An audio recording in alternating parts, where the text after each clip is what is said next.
we actually bring glory to our Father. I think the same thing could be said too when we use that term. If we use the term Christian, that's kind of like a name, isn't it? I'm saying you're a Christian, right? But when this is all said and done, I want to live my life to where you forget saying it, but remember Christian, because that means that I was a follower of Christ. So you can forget my name, it doesn't matter. So with the way I live and the way I treat people brings glory to my Father who's in heaven, right? So that should help us in the way we live too. And then too, it says his children's children. Even though we're all his children, we have to think, as parents, we have to think that way too, right? Is that we are his children, but our children, we should also glorify God with our children. When my kids were growing up and something happened and they get a little ticked off or upset about something, I would always say, that's a lippincott coming out of it. So to this day, your side of it. To this day, my grandkids, when they get mad about something, that's a lippincott coming out of it. Can't be the Garrison side, Can't be the Garrison. And anybody who knew my mother, of course, she married a lippincott, doesn't believe that. But my notes say that godly influence generates mutual love and respect in a family, and that extends from generation to generation to generation. Yeah. So I think that's what's important, that you build that mutual love and respect for one another, and for God. Sure. Well, and that's the thing, as we go forward as generation after generation, and that's the cool thing about, I started this study on Sunday nights about the legitimacy, the truth of the Bible, of Jesus, and does it matter? But one of those things is, the Bible wouldn't exist if it weren't for generation after generation after generation after generation. We're caught up in an age, most of you guys wouldn't think about this, but we're caught up in an age where we think that everything nowadays, you can find it. It's online, it's everywhere. But when this Bible was written 2,000 years ago, it was word of mouth from generation to generation to generation. The oldest manuscripts these are the closest to the original manuscripts that they can find, which would be about 50. I'm not going to do that sermon, I did it past sermon. But it's interesting to know how things go from generation to generation to generation. But the thing that we can do now that you couldn't do at the time the Bible was written, you can't just take a picture of it, send it, and it be in the cloud forever. I'm kind of glad that didn't work out through my generation. But it's a toughie for you guys because you can do that. But the thing is what you put out there now and will be around for your grandparents, your grandchildren, your great-grandchildren, they'll be able to look it back up under your name or your picture and find whatever it is that you put out there. So be careful. That's all I'm saying. All right, next. Let's go to 7. Arrogant lips are unsuited to a fool. How much worse lying lips to a ruler? All right. I get the excellent speech not becoming to a fool. Does everybody get that? Yeah. Most of them, a fool uses foolish words, right? So if you have excellent speech, most people wouldn't think of you as a fool. You wouldn't be. They would think of you more as a salesman. I like it. At one time, I remember when I was young, and I thought I could speak. Could be a nerd. But if you have excellent speech, you don't usually attest that to somebody that's full. So it's not. So being excellent speech, meaning that it's not becoming to a fool, means a fool doesn't really speak like that because it's just not typical. But neither is lying lips to a ruler. But this one says how much worse This one says much less. What's the same? Carol, what is your, Much less do lying lips a prince. That's what mine said. You will read, read the first part. okay. Excellent speech becometh not a fool, much less do lying lips a prince. Okay, does that make sense? Yeah. A prince, you wouldn't usually attest to, or use the term, a prince wouldn't be a liar, right? A ruler, Well, it's a little different in today's world. the rulers usually are somebody that's honest and you can depend on what they say. Correct. Trustworthy. Yeah. Especially in these times. Now, nowadays, we don't think of our rulers as, what was that word? Corrupt. Corrupt. Right? But that's not the way it's supposed to be. And that's probably got a lot to do with why our nation is not in as good a shape as it could be. And that's what Solomon's trying to say here. That if you're a prince, you shouldn't be a liar. Right? If you're a fool, you shouldn't talk very good. I mean, that's what he's saying. I mean, good stuff doesn't usually come out of a fool. And lying doesn't usually come out of a leader. I'll catch that. Let me see what the... I'm not saying that they didn't lie. No. They had some Xerxes and people like that, but... Well, I mean, David even lied to get Bathsheba. Well, he didn't lie to get her. He already got her. He lied to get out of getting her.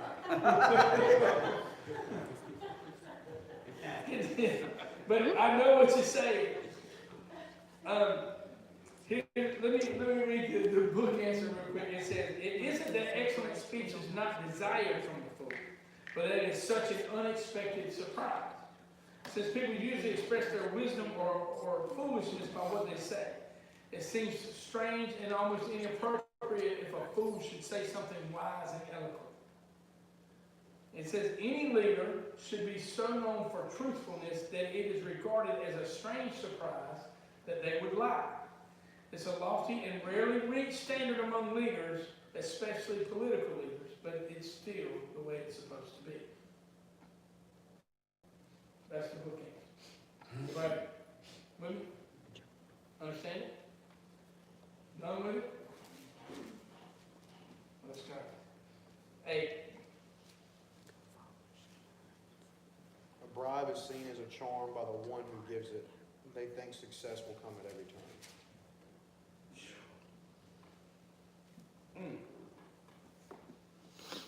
All right. A bribe is seen as a charm by the one who gives it. Meaning what? What do you think it means? Mine says owner. A bribe is seen as a charm by the owner. The sight of its owner. Okay. By the sight of its owner. What else? What do you think it They means? think they're giving away like a luxury. They think what they're doing is good. Yeah. Right? I'm going to give you this, so I don't get this too. then this is almost a political statement tonight, isn't it? I'm going to give you this because in my eyes it's a great thing, but the expectation is not, right? But it says they think success will come at every turn. Thinking what? If I give you a bribe and I think it's a good thing, what do I expect? That you're gonna do something good for me. I'm gonna get what I want. You're gonna do something.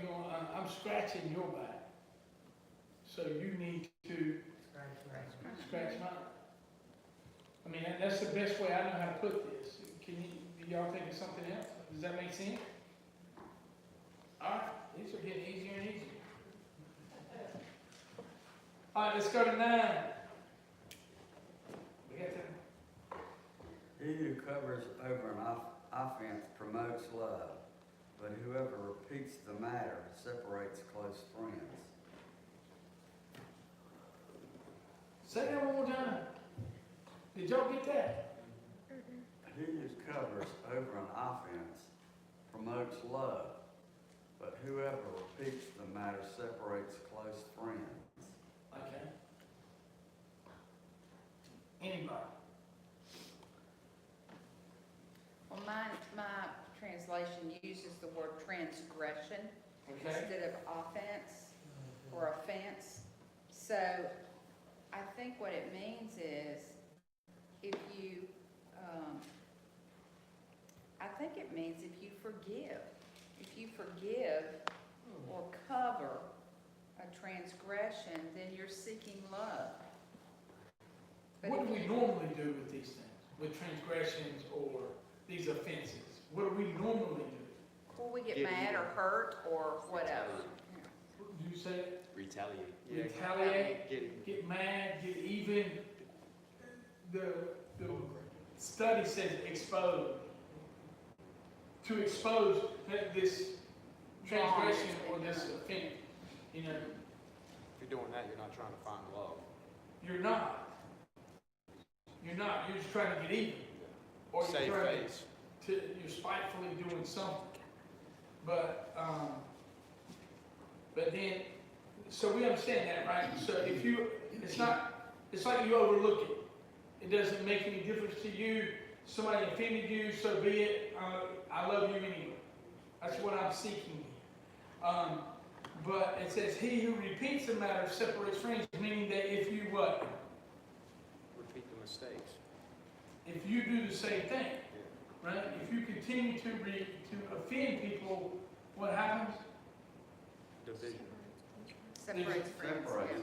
Yeah. Sure. But look at the world today. How easy is it to offend somebody? Too easy. Right? But what normally happens when you offend somebody? Come back at you. They come back at you. And what does that call? Yeah, a Separation. Which is part of the division, is a tactic that the evil one, he's known since the beginning of time. You do realize this, that when it was just God and man, the devil is not mentioned in the Bible. Do you realize that? But as soon as Eve gets there, and God creates a unity between two people, and the power of two people, who shows up? The devil. And he immediately does something that looks good to bring one of them apart. And then together there's a separation that they actually even make from God himself. That's been since the beginning of time. The devil isn't omnipotent. He's not omniscient either. He can't be everywhere at one time. So what he's done is he's set together tactics and strategies in order to get us all to be as close to God as we could be. And the way that he does this a lot of times is by division, by offense. Because we are easily offended, and therefore we easily retaliate. We easily reach out and do it to other people, which causes division, which is exactly what he's trying to do. That's his strategy. And we fall for it. As human beings, we fall for it all the time. And have been since the beginning of time. Sorry, I went off on that a little bit. But I want you to know that is... Then the devil wins. Exactly. Well, what do you think he's out there trying to do? He can't be around you all the time. He knows how to get your goat by getting somebody to offend. And he set that up a long time ago. And you're going to take the bait. Look at his eye. He's good. But anyway, I just wanted to, I kind of wanted to go over that tonight and get that out there. So it's easier, or it's more loving, it's more godlike to, whose job is it to expose sin and transgressions and offenses? God's. God's. Why do we want to do his job? Pride. Pride. And pride comes before the Fall. every time. So let's let God do his job. Let's do ours and seek God in that, which seeks love, which covers all of these offenses. and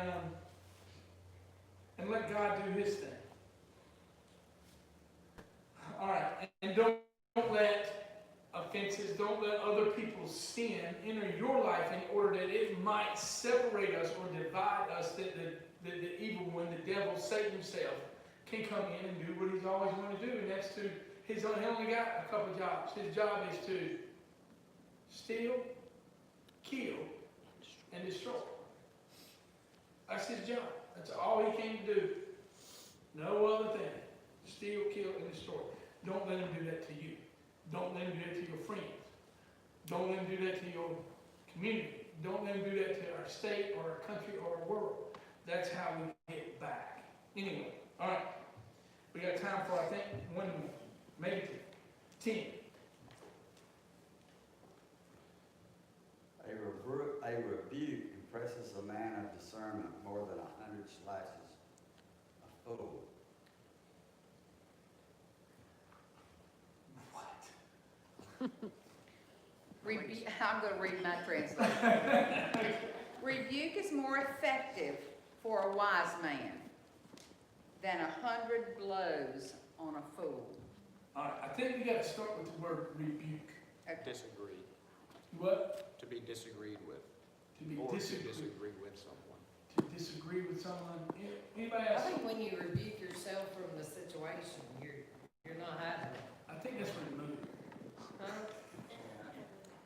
I think like rebuke is if you're doing somebody's doing something wrong, and I tell you, Point it out. I pointed out that, hey, that's not the right way, well, you shouldn't be doing what you're doing. It's a correction. A correction, yes. I think it's saying that people who are wise can be corrected, and it's more effective than you can beat a fool and it won't matter. Right. That is correct. That's exactly It's what like it said. constructive criticism, you know, Look at the you're offenders corrected. That keep going back and forth to prison.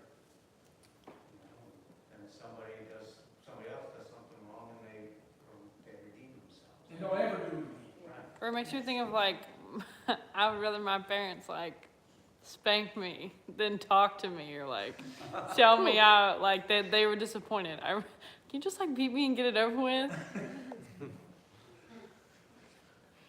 That's what my kids used to say. So, did that make you the fool, or did that make you the wise person? So, A little bit of both. yeah, that's what she This said. talks can be tough. But rebuke needs to correct. Has anybody ever been corrected and you got offended? Or told you you're doing something wrong, you got offended? I usually try, if it's me, I usually try to make an excuse for my actions.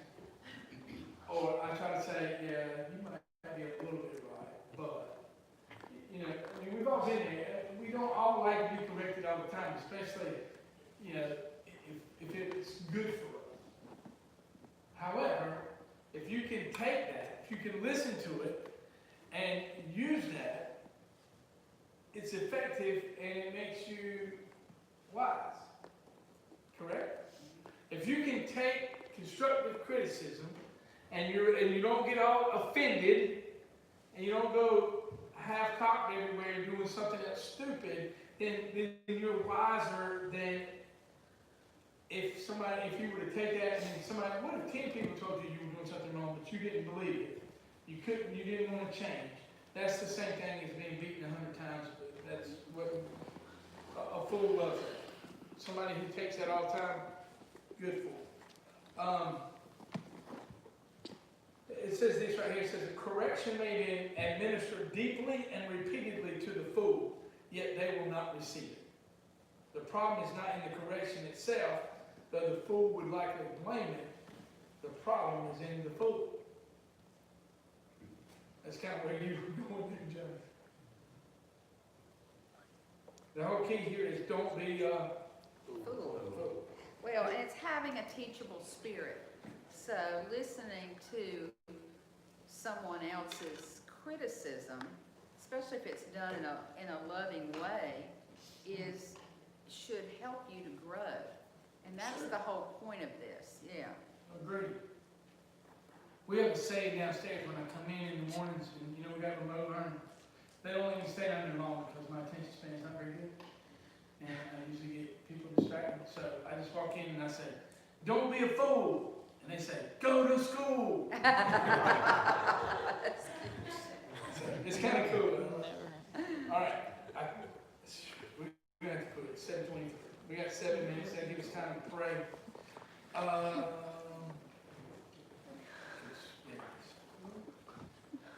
So who's gonna remember next week? We start at 11. Tina, that's your job. 11 o'clock. All right. Prayer requests, if you will, I'm going to read these, and if you'll hold yours to the end, and then we'll add them on at the end, that would be fantastic. So please continue to remember all of our church members. You know, we haven't been able to all get together. We've been kind of in and out a little bit, but we still pray for everybody, and we want to make sure that everybody's safe and healthy. So if you have any requests as a member of our church or just a friend, please let us know. Remember our deacons. Remember Madison and Mackenzie as they do CARES Apartment Life. Karen Zimmerman in Morocco. Did you see where Margaret had asked her to come I did not. this spring? She's coming to town. Well, she's coming home for Christmas, yeah.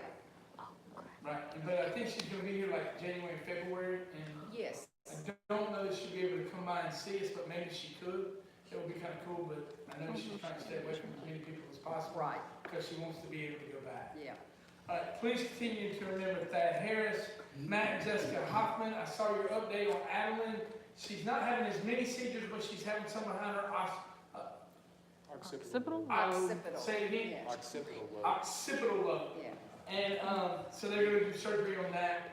at some point, yeah. So, But got the doctors said that they weren't all that concerned because this is an observation period, and so they're not all that concerned about the first 2 weeks of the observation, that really they're going to be interested to see what happens going forward from here, as best I understood. All right, so I've got Buddy Medlin, Tim Kaysen, Willie Horner, Brenda James, Francis Wright, Rusty and Sandra Crawford, Irvin Duckworth, Bo and Vivian Harris, Dennis Glassingame, Chris Rossi, Ruby Spees, Sue Smith, Betty Gow, Leon Summers, April Kelly, Linda Hampton, Leroy Mitchell, Lanny Falk, Patrick Langley, Nancy Lancaster, Justin Dixon, Terry Norris, Carl Levi, Needham Layton, Ruth Lowe, Osetta Bunker, Dylan Hilda Lowry, Otis and Ethel Terrell, George Washington, John Wayne Kenyon, Johnny Hamby, Francis Roselli, Angela Hall, George Gray, Anita Baker, Wilbur and Barbara Pruitt, Coy and Dean May, Lottie Robertson, Amber Sykes, Doug, Lisa, Andrew Fox, Annette Stokes, Tyler, Kayla, and Baker, Pat Oliver, Keith Hill, Charlie Wilkerson, Archie and Margaret Wilburn, Paul West, Danny and Anita Wilson, Jordan Wilson, Don Pridgeon, and the Phillips, Rose Wilkinson, Virginia McGee, Ken Edwards, Bonnie Mayton, Jimmy and Rhonda McCann, April, Dalton Booth, Sheldon Allen, Dennis and Marilyn Carter, Eric Bunker, Martha Collins, Tim Bradley, Ruth Meyer, Josh Schultz, Vivian Cynical, Deborah Saunders, Charlotte Walker, Carter Terrell, Cole Terrell, Marie Terrell, Betty Tripp, Barry Oakley, Lynn McKnight. Please continue to remember our staff and all of our deacons, Blanche Woods, Joyce Dickens, Jerry Moore, Marshall and Nancy Martin, Owen, Ricky Sox, Sandy, Jordan Wilson, hey Jordan again, Mike Williams, Dolly Goldstone, Casey Knight, John and Kathy Garrison. Are they doing any better? A little better, but still struggling a bit. Better but struggling. Anybody else? The Nance family, continue to remember Beth and the boys, and Sue Hunt shared with me just by text that she's been having some medical problems, but she said she'd tell me about them when we actually were face to face, so I don't know exactly what they are, so. So remember, Danny's mom, Joey, and his family. Duke. Duke's back in the hospital. What's wrong this time? He's having a problem with his heart. Mm. Chemotherapy. So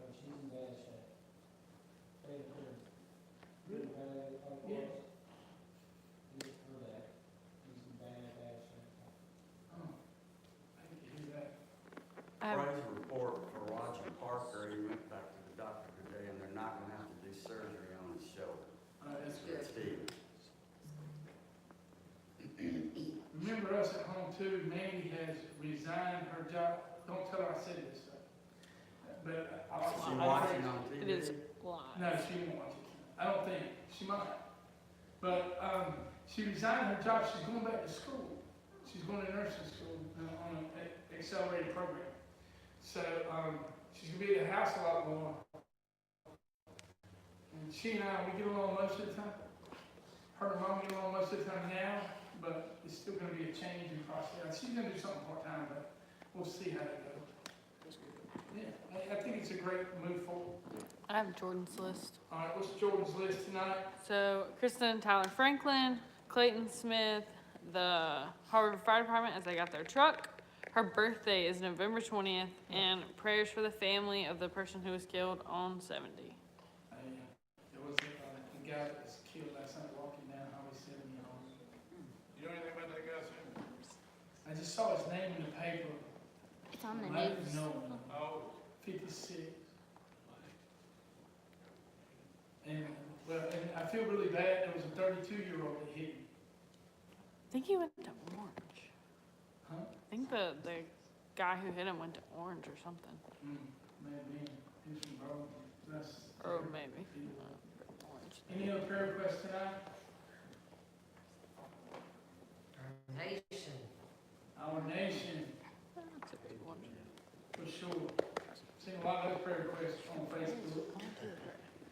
Coach, there's a lot of wrong people in the hospital, you might not see that, and the nurses that work in the hospital, that do front line nurses, they have to fix up with that. Yeah, because they happen to be family. Not only are they When they're having. overworking, and they're overworked because of the COVID. And losing people that have the COVID. I know. It's a tough world right now. All right, anybody else? Who's praying tonight? Need two people. All right, Will. You looked at me like, yeah, I'm doing it. Is that not what you meant? That's exactly what I meant. Exactly. All right, who's gonna close? Will's gonna start, who's gonna close? Really got it. I got it. Ella, you go. Our young people tonight. That's what I like. Father God, we come to you today in a thankful manner, thankful for the opportunity to come and learn more about Proverbs, learn more about wisdom, Lord. God, I pray for the people going through tragedy, Lord, because tragedy is not uncommon here in this world, Lord, and I pray that we can learn to deal with it through you, Lord God, and learn not to stay down for too long because, Lord, in the valleys and on the hills, Lord, you're the same God, so may we praise you the same whenever tragedy strikes us and our family. God, I pray for the people on the front lines who maybe don't get to see their family as often as we do, as fortunate as we are. God, there's other people who have unfortunates, Lord, and they're taking care of citizens, Lord, they're taking care of patients.